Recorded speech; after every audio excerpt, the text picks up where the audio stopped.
Morning students, welcome back to my YouTube channel. आज इस video में हम करेंगे class 11 chapter 10 straight lines exercise 10.3 from sum number 7। इससे पीछे वाले सम्स हम पिछले वीडियोस में कर चुके हैं, आप वहाँ चेक कर सकते हैं। तो पहले इसकी स्टेटमेंट देख लेते हैं बेटा। Find equation of a line parallel to 3x - 4y + 2 = 0 and passing through point -2 3। मतलब कि हमें एक ऐसी लाइन की इक्वेशन निकालनी है जो कि इस लाइन के पैरेलल है और इस पॉइंट से पास कर रही है। तो इस लाइन के पैरेलल है तो हमें स्लोप तो यहीं से मिल जाएगी। गिवन लाइन को मैं, ये जो हमें लाइन गिवन है, इसको मैं किस तरह से लिख सकती हूँ बेटा? y को एक तरफ रखो और बाकी सबको दूसरी तरफ ले जाओ। तो इसको सॉल्व करके आ जाएगा y = 3/4x + 1/2। तो गिवन लाइन की, ये जो लाइन गिवन थी, इसकी स्लोप है 3/4 और पैरेलल लाइंस की सेम स्लोप होती है। तो इसका मतलब हमारी रिक्वायर्ड लाइन की स्लोप भी क्या है? 3/4 और रिक्वायर्ड लाइन पास कर रही है -2 3 से। तो पॉइंट स्लोप फॉर्म से हमारे पास इसकी इक्वेशन आ जाएगी y - y1 = m × x - x1। y1 3 है, x1 -2 है, m 3/4 है। इसको सॉल्व करेंगे तो इक्वेशन आ गई 3x - 4y + 18 = 0, which is the equation of required line. अब है बेटा sum number 9। Find the angle between the lines √3x + y = 1 and x + √3y = 1। ठीक है, इन दोनों लाइंस के बीच का हमें एंगल निकालना है। तो एंगल के लिए हमें इन दोनों लाइंस की स्लोप्स चाहिए। तो गिवन लाइंस क्या है बेटा हमारे पास? गिवन लाइंस हमारे पास बेटा क्या है? √3x + y = 1 and x + √3y = 1। ठीक है, इक्वेशन 1 को मैं कैसे लिख सकती हूँ?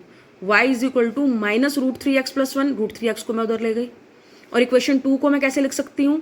y = -1/√3x + 1/√3। तो इस लाइन की स्लोप क्या है बेटा हमारे पास? -√3। और सेकेंड लाइन की स्लोप क्या है बेटा? -1/√3। यहाँ से ये स्लोप आई ना, y = mx + c से, y = mx + c से ये स्लोप है हमारी। ठीक है बेटा, अगर इनके बीच का एंगल थीटा है तो tan थीटा किसके इक्वल होगा बेटा? √m1 - m2 / 1 + m1 m2। यहाँ पर m1 और m2 की वैल्यूज पुट कर दीजिए। सॉल्व कर लेंगे इसको हम, तो हमारे पास सॉल्व करके आ गया 1/√3। तो एंगल थीटा जो है हमारे पास वो 30 डिग्री भी हो सकता है और 180 - 30 मतलब 150 डिग्री भी हो सकता है। ठीक है, उसके बाद है बेटा sum number 11। Prove that line through points x1 y1 and parallel to this line is this a × x - x1 + b × y - y1 = 0। मतलब कि ऐसी लाइन जो पॉइंट x1 y1 से पास कर रही है और जो इस लाइन के ax + by + c इस लाइन के पैरेलल है, उसकी इक्वेशन ये होगी a × x - x1 + b × y - y1 = 0। बहुत ईजी सम है बेटा। ax + by + c अगेन को हम किस तरह से लिख सकते हैं बेटा? y = -a/bx + -c/b। कैसे किया बेटा हमने? सबसे पहले हमने by को आइसोलेट कर दिया, ax और c को उधर ले गए, -ax - c हो गया। इस बार पूरी इक्वेशन को हमने b से डिवाइड कर दिया। तो इक्वेशन आ गई हमारे पास, इक्वेशन आ गई बेटा हमारे पास y = -a/bx + -c/b। तो यहाँ पर इसकी स्लोप क्या है बेटा? -a/b। अब हमारी जो रिक्वायर्ड लाइन है वो हमारी इस लाइन के पैरेलल है, तो उसकी स्लोप भी क्या होगी? -a/b, और वो पास कर रही है x1 y1 से। ऐसा सम हम पीछे भी कर चुके हैं। तो इसकी इक्वेशन क्या होगी बेटा रिक्वायर्ड लाइन की? y - y1 = -a/bx - x1। b को इधर क्रॉस मल्टीप्लाई कर दीजिए, तो इक्वेशन क्या आ गई? a को इधर ले आएंगे तो पॉजिटिव हो जाएगा, a × x - x1 + b × y - y1 = 0। ठीक है बेटा। अब देखते हैं बेटा हम सम नंबर 13 की स्टेटमेंट क्या है। Find equation of right bisector of line segment joining points a 3 4 and b -1 2। मतलब राइट बाइसेक्टर होता क्या है बेटा? जो गिवन लाइन को बाइसेक्ट करता है at the an angle of 90 degree. मतलब जैसे मान लो लाइन L है और लाइन M इसका परपेंडिकुलर बाइसेक्टर है, तो इसका मतलब लाइन M जो है वो लाइन L को एक तो बाइसेक्ट कर रही है एट पॉइंट O। ठीक है, और लाइन जो L है, जो लाइन M है, वो लाइन L के साथ 90 डिग्री का एंगल बना रही है। मतलब दोनों लाइन एक दूसरे के परपेंडिकुलर है। तो right bisector of a line bisect it at 90 degree. और बाइसेक्ट करने का मतलब क्या है? जहां पर ये उसको मिल रहा है उसको उसका मिड पॉइंट है वो। ठीक है, तो हमारे पास जो गिवन लाइन सेगमेंट दिया हुआ है जो कि ज्वाइन कर रहा है a और b को, तो a b का मैं मिड पॉइंट निकाल सकती हूँ। क्या होगा? 3 - 1/2, 4 + 2/2, 1 3 आ गया। ठीक है, तो हमारा जो राइट बाइसेक्टर है बेटा वो 1 3 से पास कर रहा है और वो 90 डिग्री का एंगल बना रहा है उस लाइन से जो 3 4 और -1 2 से पास कर रही है। तो हम लाइन सेगमेंट की स्लोप निकाल लेते हैं जो 3 4 और -1 2 से पास कर रही है। ठीक है, स्लोप ऑफ ए बी क्या होगी? y1 y2 - y1 / x2 - x1। 2 minus 4 upon minus 1 minus 3 आ गई हाफ। और बेटा जैसा कि हमने किया है कि पैरेलल लाइंस की स्लोप इक्वल होती है और परपेंडिकुलर लाइंस की स्लोप क्या होती है, अगर दो लाइंस परपेंडिकुलर हैं तो उनकी स्लोप्स का प्रोडक्ट -1 होता है, या हम कह सकते हैं एक लाइन की स्लोप दूसरी की स्लोप का नेगेटिव रेसिप्रोकल होती है। तो हमारा जो slope of perpendicular to A B line है उसका स्लोप क्या होगा, नेगेटिव रेसिप्रोकल ऑफ 1/2 मतलब -2। ठीक है, अब हमने उस लाइन की इक्वेशन निकालनी है जो कि ये 1 3 मिड पॉइंट से पास कर रही है इनके 1 3 और स्लोप क्या है -2। तो क्या होगा, y माइनस y1 3 है इज इक्वल टू m -2 है इंटू x -1।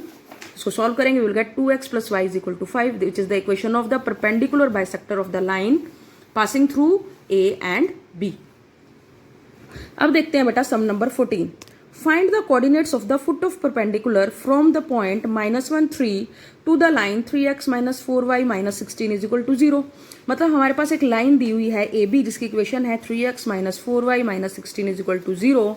-1 3 पॉइंट से हमने इसके ऊपर एक परपेंडिकुलर ड्रॉप किया, ठीक है, जो कि इसको ए बी पर मिल रहा है।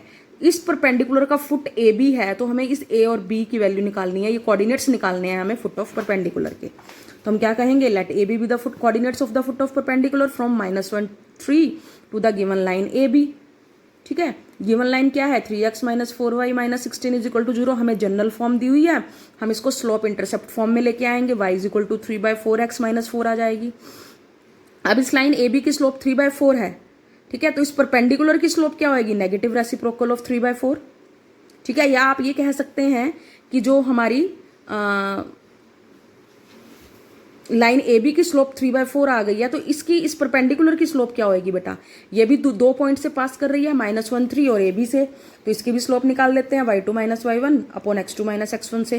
तो इसकी स्लोप m2 आ गई, इसकी स्लोप m1 3/4 है और m2 निकाल ली, दोनों परपेंडिकुलर हैं तो उनकी स्लोप्स का प्रोडक्ट होगा -1। तो इनकी स्लोप्स का प्रोडक्ट मैंने -1 के इक्वल जब रखा तो हमारे पास यहाँ पर एक लीनियर इक्वेशन आ गई ए और बी में 4a plus 3b is equal to 5, ये इक्वेशन 1 आ गई। Moreover the point A B जो है वो लाइन ए बी के ऊपर लाई कर रहा है तो उसको सेटिस्फाई करेगा। ठीक है, तो इसका मतलब 3a minus 4b minus 16 is equal to 0 भी एक इक्वेशन बन जाएगी हमारे पास। ठीक है, अब इन दोनों इक्वेशंस को तुम चाहे तो एलिमिनेशन मेथड से सॉल्व करो, सब्स्टिट्यूशन मेथड से सॉल्व, किसी भी मेथड से सॉल्व करके हम ए और बी की वैल्यू निकाल लेंगे। ए आएगा बेटा 68/25 और बी आएगा -49/25।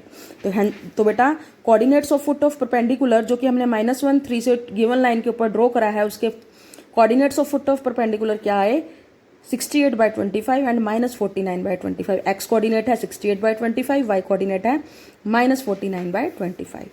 थैंक यू बेटा, have a nice day. Please like share and subscribe to my channel. यहाँ पर हमारी एक्सरसाइज कंप्लीट हो जाती है। किसी सब में अगर आपको कोई प्रॉब्लम आती है तो आप कमेंट सेक्शन में लिख सकते हैं। Thank you.